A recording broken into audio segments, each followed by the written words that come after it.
2년 전 어린 두 아들을 남편에게 맡기고 이혼한 40대 여성 황 씨. 최근 전 남편의 재혼 소식을 접하고 마음이 무거워졌다고 합니다. 재혼 상대가 바로 외국인 여성이기 때문인데요. 결혼 생활 내내 시어머니의 아침밥 잔소리 등 살림 간섭에 시달렸던 황 씨는 과연 아이들이 새엄마와 함께 행복하게 지낼 수 있을지 걱정입니다. 불같은 성격의 시어머니와 외국인 새엄마 사이에서 행여 눈칫밥을 먹는 건 아닐까 하는 건데요. 더구나 7살, 5살인 두 아들은 이제 말과 글을 한창 배워야 할 나이인데 의사소통조차 제대로 되지 않으면 어쩌나 하나부터 10까지 마음에 걸리는 게 투성입니다. 그렇다면 지금이라도 두 아이에 대한 친권과 양육권자를 황 씨로 변경해서 아이들을 데려올 수는 없는 걸까요? 자, 실제 사연을 저희가 당사자 특정 등을 이유로 각색했다는 점 일부 말씀드립니다. 자, 이혼을 하셨어요. 이혼을 하셨는데 무슨 문제가 있는 걸까요? 네, 일단 40대 여성 황모 씨의 사연이고요. 그 3살 연상 전 남편과는 결혼정보회사를 통해서 만났습니다. 결혼해서 아이 2명 낳고 살다가 2년쯤 전에 이혼을 했습니다. 그런데 이혼 당시에 남편이랑 시어머니가 그 아이들에 대한 친권 또 양육권을 굉장히 강하게 주장을 해서 어쩔 수 없이 당시 아이들이 5살, 3살이었는데 두고 나올 수밖에 없었다고 합니다. 그런데 최근 들어서 전 남편이 그 아이들에 대한 면접교섭권 이걸 제대로 이행을 안 하는 겁니다. 그래서 아이들 보지 못한 날이 꽤 됐는데 얼마 전에 어렵게 아이들이랑 같이 전 남편도 만났습니다. 그런데 이 자리에서 전 남편이 나 재혼하게 됐다라는 소식을 전한 겁니다. 그러면서 그동안 면접교섭 제대로 못한 이유도 재혼 때문이었다 이렇게 털어놨는데 앞으로는 면접 미루는 일 없을 거다 이제 다 됐다 이렇게 얘기를 합니다. 그런데 이게 문제가 아니라 그 전 남편이 재혼한 뒤에 이 아이들이 잘 지낼 수 있을지가 너무 걱정이 된다 이런 내용입니다. 아니 뭐 본인 재혼하는 건 자유인데 애들한테 엄마는 보게 해줘야죠. 응? 네, 알고 보니까 남편의 재혼 상대가 베트남 여성인 거예요. 그래서 현지 가서 결혼식을 하려고 했는데 현지에서 일이 좀 잘 안 풀렸어요. 그러니까 시간이 계속 지나면서 면접 교섭도 신경을 못 쓴 거예요. 근데 이 엄마 마음으로는 이제 아기들이 너무 밟히는 거죠. 왜냐하면 지금 뭐 5살, 7살인데 이제 막 한글 배우고 의사소통 배워야 되는데 엄마가 베트남 여성이니까 한글도 잘 못할 것 같고 어떻게 의사소통을 배우나 학교 가기 전에 이런 것도 걱정이고 또 시어머니를 너무 잘하는데 그 시어머니의 엄마까지 새엄마니 우리 애기들이 얼마나 눈칫밥을 먹을까 뭐 이런 걸로 지금 너무 걱정이 많은 겁니다. 눈칫밥 무슨 눈칫밥? 일단 황 씨가 결혼 생활하면서 가장 힘들었던 게 바로 시어머니 때문이었다고 합니다. 그러니까 이 남편이 외동아들이었고 결혼하기 전까지 계속 이 어머니하고 같이 살고 있다가 결혼하면서 이제 분가를 한 건데 이 부부가 맞벌이였거든요. 예. 맞벌이 부부면 아침 바쁘잖아요. 예. 근데 당연히 아침 거의 먹지 않고 출근했었는데 종종 남편이나 이 황 씨에게 전화를 한답니다. 시어머니가. 별일 없냐 잘 있냐 이렇게 묻다가 아침밥은 그럼 대수롭지 않게 처음에는 저희 아침밥 안 먹어요 어머니 이렇게 얘기를 했는데 왜 아침밥 먹는 게 얼마나 좋은데 하면서 이제 아침밥 이론을 쭉 설파하다가 결국 아침밥 집착은 이 시어머니 아침밥 집착은 그 뒤로도 쭉 계속 이어졌다고 합니다. 박 변호사님 아침밥 드십니까? 5시에 나와요. 먹을 수가 없습니다. 예. 제가 이상한가요? 이거 말씀하셔도 되는 거예요? 5시에 나와서 아니, 대구 이 여사님이 사모님 방송하러 가야 되기 때문에 뭐 어쩔 수 없는 거예요. 저는 아침밥을 뭐 나중에 뭐 먹을 기회가 있으면 먹고 집에서는 먹을 수가 없는 상황이라서 그런데 그놈의 아침밥 얘기 많이 하거든요. 실제로 뭐 연소송 하다 보면 아침밥 얘기가 나오는 경우가 종종 있습니다. 여기도 마찬가지예요. 아침밥이 문제가 됐는데 지금 이 아내가 남편한테 그 얘기를 했대요. 아니 당신 결혼하기 전에 아침밥 안 먹었지 않느냐. 우리 먹은 적 별로 없지 않느냐. 근데 어머니 왜 저렇게 아침밥 타령을 하시냐고 하니까 남편이 그 말을 했대요. 원래 우리 어머니가 잘 못 챙겨줬다. 어머니 일하면서 혼자 키우면서 힘들어가지고 잘 못 챙겨줘서 아침밥을 못 해준 그게 있으니까 내가 좀 결혼했을 때 며느리라도 좀 지급을 잘 챙겨주기를 바라면서 이런 얘기 하는 거다라고 지금 얘기를 하는데 좀 이해하려면 이해할 수도 있지만 황 씨 입장에서는 아니 아침밥 차려주려고 결혼한 것도 아닌데 이해가 안 됐다고 하고요. 좀 더 이상한 거는 뭐냐면 그렇게 아침밥 먹이 중요하다면 혼자 좀 차려 먹을 수 있도록 좀 준비를 시키든지 일단 하여튼 며느리한테 잔소리하는 게 납득할 수 없었다고 합니다. 시어머니 잔소리가 이것뿐이었을까요? 네, 당연히 더 있습니다. 그 남편 생일날 되면 어김없이 전화가 옵니다. 우리 지훈이 아침에 미역국은 먹여서 보냈니? 이런 내용입니다. 그래서 어머니 저녁에 애들 데리고 외식하기로 했어요. 케이크에 촛불도 불 거예요. 라고 말씀을 드리면요. 아이고 우리 지훈이 생일날 미역국도 못 얻어먹고 불쌍해서 어쩌냐 한숨을 푹푹 쉽니다. 그래서 황 씨가 어머니 제 생일에도 지훈 씨가 저 미역국 안 끓여줘요. 이렇게 얘기를 하면요. 어머 얘 말하는 것 좀 봐라. 그렇게 밖에서 일하고 돈 번답시고 살림도 소홀히 하고 그러는 거냐. 그리고 너 지훈이한테도 이렇게 말대답하냐. 한바탕 난리가 납니다. 근데 당연히 이 부부가 다 상의해서 하는 거거든요. 대출금도 꽤 많이 나가고 아이들 양육비도 있고 외벌이로는 절대 불가능해서 상의하에 맞벌이를 하는 건데 이렇게 말하는 시어머니를 보고 너무 질릴 지경이었다고 합니다. 그러니까 며느리 집에서 살림만 하는 며느리를 원했던 거군요. 네, 그런 거예요. 이 시어머니는 기승전 밥이신 분 같아요. 그래서 아침밥 맨날 이러면서 또 이제 애들이 그냥 엄마 아빠가 워낙에 살집이 없어서 애들이 호리호리한데 뭐든지 잘 먹는데요. 근데 좀만 이렇게 제대로 안 먹고 조금 끄적거리면 얘 엄마가 제대로 못 해 먹여갖고 애들이 편식을 해가지고 이러고 맨날 먹고 싶은 것만 먹이고 외식만 하고 막 이렇게 얘기하고요. 조금만 말라도 애들이 못 먹어서 이렇게 마른 거다 이렇게 얘기를 하고요. 계속 이렇게 먹는 것만 얘기를 하니까 이게 이 애들이 조금만 그래도 내 탓, 남편이 밥을 못 먹어도 내 탓 이러면서 이제 지쳐간 겁니다.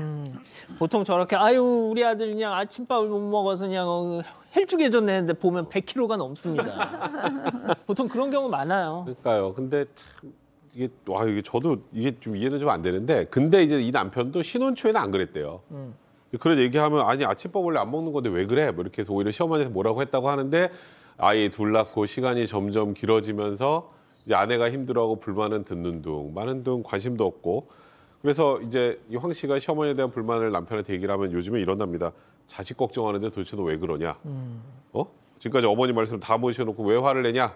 그래서 오히려 시어머니를 두드려 왔다고 합니다. 지금 전 남편이 베트남 여성과 재혼을 했다는 건데 더군다나 시어머니도 같이 살고 이 사연자 입장에서는 앞으로의 일들이 되게 걱정이 되겠어요. 네, 그렇죠. 이 사연자가 시어머니를 알잖아요. 하고 싶은 말은 꼭 해야 이 직성이 풀리는 불같은 성격인데다 이 외국인 새엄마까지 생겼으니 그 사이에서 얼마나 팽팽한 신경전이 생길지 안 봐도 뻔하다는 겁니다. 이 말이 안 통하니까 그것도 그거대로 서로 불편할 거고요. 심지어 같이 산다고 하니까 집안일 간섭은 또 얼마나 할지 그것도 눈에 훤하다고 합니다. 이 더구나 남편이 중재를 잘하는 것도 아닌데 아이들이 그 틈바구니에서 도대체 뭘 보고 자랄지 그게 너무 걱정이 되는 상황입니다. 그래서 황 씨는 이참에 그냥 두 아이들 데려오고 싶다 이렇게 마음에 결심이 선 상태입니다. 그런데 이 남편과 시어머니가 자식 욕심이 강해서인지 꿈쩍도 안 하는 상황입니다. 자, 고부 갈등으로 이혼까지 했기 때문에 남편의 재혼이 영 불안한 거죠. 아이들 때문에. 자, 전 부부 입장 차이를 별별 극장으로 준비했는데요. 자, 사연자 역할에 박상희 교수 그리고 전 남편 역할에 박지훈 변호사. 자, 별별 극장 레디 액션! 일단 재혼 축하해. 나이 차이가 무슨 18살이 됐나? 아니 근데 그런 어린 신부랑 살려면 결혼 생활에 집중해야 되잖아. 그러니까 이제 애들은 나한테 맡겨. 참 뭐라카노.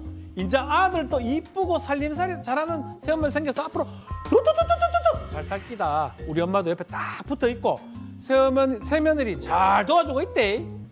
퍽이나 잘 도와주시겠다. 나 있을 때 좀 그렇게 도와주시지 않고?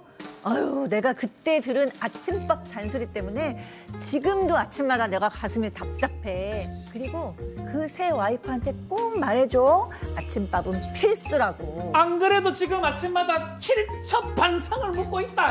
기가 막히겠다. 기가 막히 진짜 맛있다. 우리 애들 얼마나 잘 먹는데 쌀이 포동포동 막 살쪄가지고 이제 니 못 알아볼걸? 니 없이도 우리 잘 산다. 걱정을 하덜덜덜 말아라. 어머니 성격은 내가 잘 아는데 외국인 며느리 답답해서 얼마 못 가. 손짓 발짓해도 안 되면 소리 지를걸?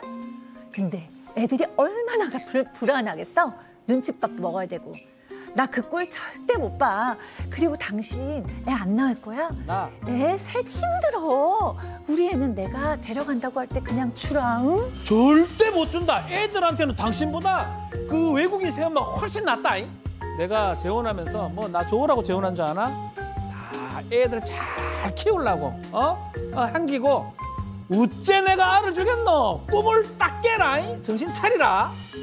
아, 좋습니다. 자, 여기서 오늘의 궁금증 짚어보죠. 자, 국제 결혼한 전 남편에게서 아이들 데려올 수 있는지를 물어보셨습니다. 자, 박 변호사님부터 가볼까요? 결론적으로 좀 쉽지가 않아요. 왜 쉽지가 않냐면 가장 중요한 거는 부모가 아닙니다. 양육권이나 이런 것들을 행사하는 거는 그 아이들의 어떤 환경, 우리가 자의 복리라고 표현하는데요, 법적으로. 그 부분이 가장 중요하거든요. 특히 가장 안 좋아하는 거를 양육 환경을 변경시키는 걸 안 좋아합니다. 어쨌든 아빠랑 살고 있으면 특별한 사정이 없는 나는 아빠랑 사는 게 맞고요. 엄마랑 살고 있으면 특별한 사정이 없는 나는 엄마랑 사는 게 맞기 때문에 지금 특별한 사정이 이제 새엄마가 외국인 여성이다. 그게 받아들일 수 있을 가능성이 좀 낮아 보이거든요. 특히 또 이렇게 할머니 옆에 있잖아요. 그래서 쉽지는 않다라는 생각이 듭니다. 백 변호사님 뭐 묘안이 없습니까? 이거는요. 이제 지금 말씀하셨던 것 첫 번째 이혼할 때 친권 행사자 양육권자를 아빠로 지정을 했잖아요. 그럼 이걸 변경을 하려면 조금 전에 얘기하셨던 것처럼 아이들한테 뭔가 문제가 생겨야 돼요. 예를 들어서 지금 새 결혼을 재혼을 한 이후에 뭐 새엄마로부터 학대를 당한다거나 뭔가 아이들이 이 집에서 살 때 이상한 환경이 조성이 돼야 되는데 지금 현 시점에서는 그건 안 보이잖아요.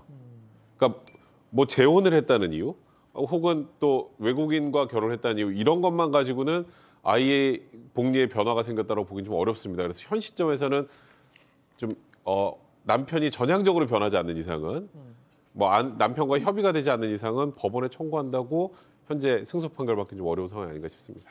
아, 그럼 법적으로는 뭐 어떤 수가 안 보이는데, 자, 교수님. 근데 뭐 새엄마가 베트남 출신이고 하더라도 그게 문제는 아닐 것 같아요. 네, 그렇죠. 선입견은 가지실 필요는 없을 것 같아요. 제가 아는 러시아 출신의 새엄마도 정말 아이를 사랑으로 잘 키워서 아이를 잘 키우신 분이 있어요.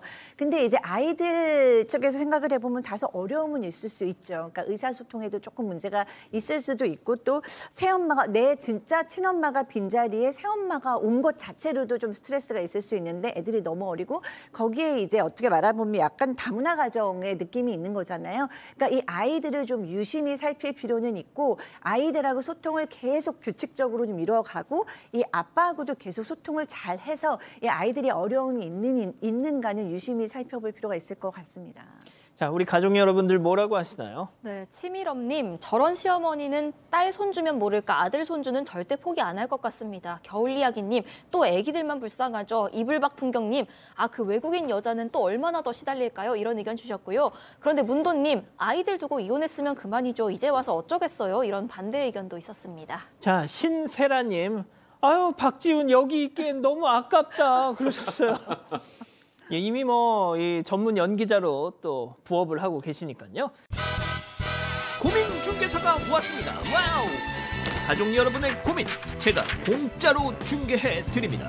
집단 지성의 힘을 모아 고민 중개사 양원호.